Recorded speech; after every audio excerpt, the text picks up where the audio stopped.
보통의 부자들은 부가 대물림이 됩니다.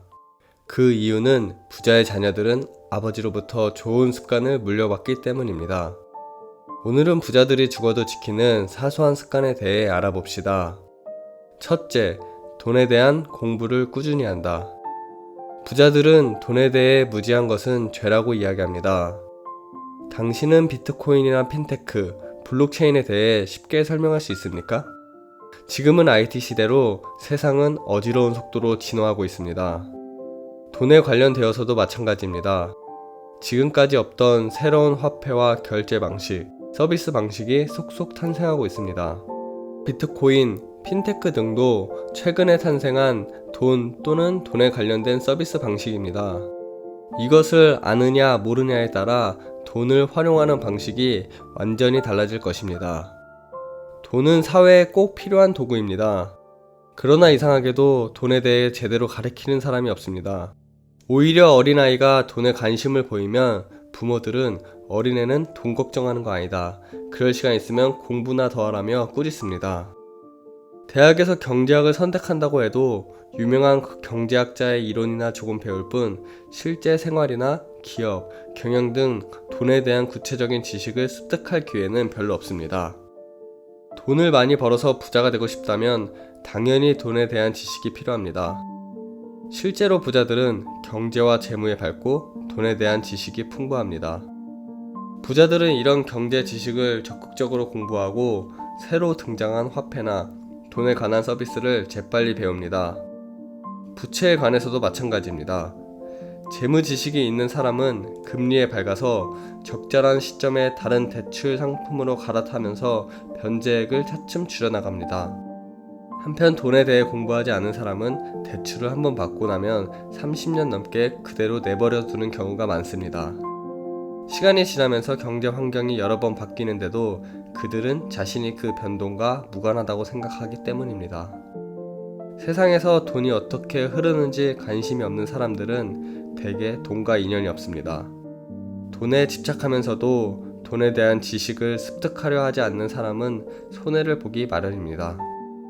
소크라테스는 무지는 죄라고 이야기합니다. 돈에 대해 무지한 채로 사는 것은 죄를 범하는 것과 같습니다.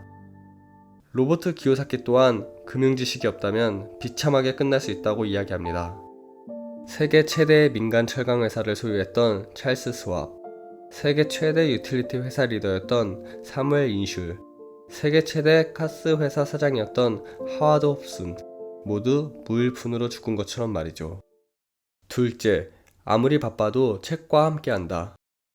한 시험 정보 사이트에 의하면 연봉이 높은 가정은 다른 가정보다 책이 많다고 합니다. 부모가 매일 아침 신문을 읽고 TV를 볼 때도 정치, 경제 뉴스를 보는 경향이 강하다고 합니다. 또 그런 가정은 부모가 클래식 음악 감상이나 미술 감상 등 문화적으로 높은 수준의 취미를 즐긴다고 합니다. 그래서 아이가 초등학교 고학년쯤 되면 자연스럽게 음악회나 미술관에 함께 가게 돼 아이에게 지적인 자극을 주고 감수성을 길러주는 환경이 저절로 만들어지는 셈입니다. 지금은 책이 팔리지 않는 시대입니다. 이미 오래전부터 서적 매출이 점점 줄어들고 있습니다. 이보다 더 개탄스러운 것은 사람들의 지적 호기심이 점점 사라져가고 있다는 사실입니다.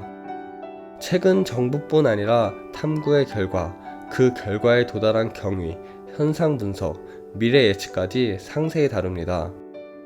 페이지를 훌훌 넘기며 훑어보기만 해도 지식 이상의 분석력, 사고력을 기를 수 있습니다. 아무리 적극적으로 활동하는 사람도 혼자 보고 듣고 체험하는 것에는 한계가 존재합니다. 그러나 책을 읽으면 저자의 체험과 사고를 공유하고 새로운 지식과 가치관을 익혀 세계를 점점 넓혀나갈 수 있습니다. 그 새로운 세계에서 더욱 의미 있는 삶을 찾아낼 가능성도 많고 그렇게 돈을 버는 더 확실한 방법을 찾아내는 사람도 있을 것입니다. 돈을 많이 버는 사람은 실제로 책을 많이 읽는다는 조사 결과도 존재합니다. 일본 경제신문의 조사에 따르면 연봉이 약 8천만 원 이상인 사람의 독서량은 예전보다 늘었다고 합니다. 한편 그 이하인 사람의 독서량은 대폭 줄어들었습니다. 연봉이 높은 사람은 대체로 논리적 사고에 능숙합니다. 독서는 이러한 논리적 사고를 강화해주는 효과를 지니고 있습니다. 또한 독서가 지적 호기심을 자극해서 책 이외의 정보에도 적극적으로 접근하게 만듭니다. 결국 인간으로서 사고의 폭이 넓어지며 인품도 고상해집니다. 그 결과 높은 연봉으로 나타나는 것은 당연한 것입니다. 부자들은 이야기합니다. 일주일에 한 번은 서점에 들리는 습관을 들여라. 그리고 한 달에 책을 5권에서 10권쯤은 읽어봐라. 책과 사람 사이에도 인연이 있다. 자신의 눈길을 끈 책을 즉시 구입해봐라. 책을 사는 것은 자신에 대한 최고의 투자입니다. 셋째, 어떠한 순간에서도 핑계대지 않는다. 부자와 성공한 리더들은 결코 핑계대지 않습니다. 미국 소설가 노먼 메일러는 말합니다. 기분 나쁜 날에도 글을 쓸 수 있어야 진정한 작가다. 성공하고 싶으면 핑계를 그만두고 계속 앞으로 나가야 합니다.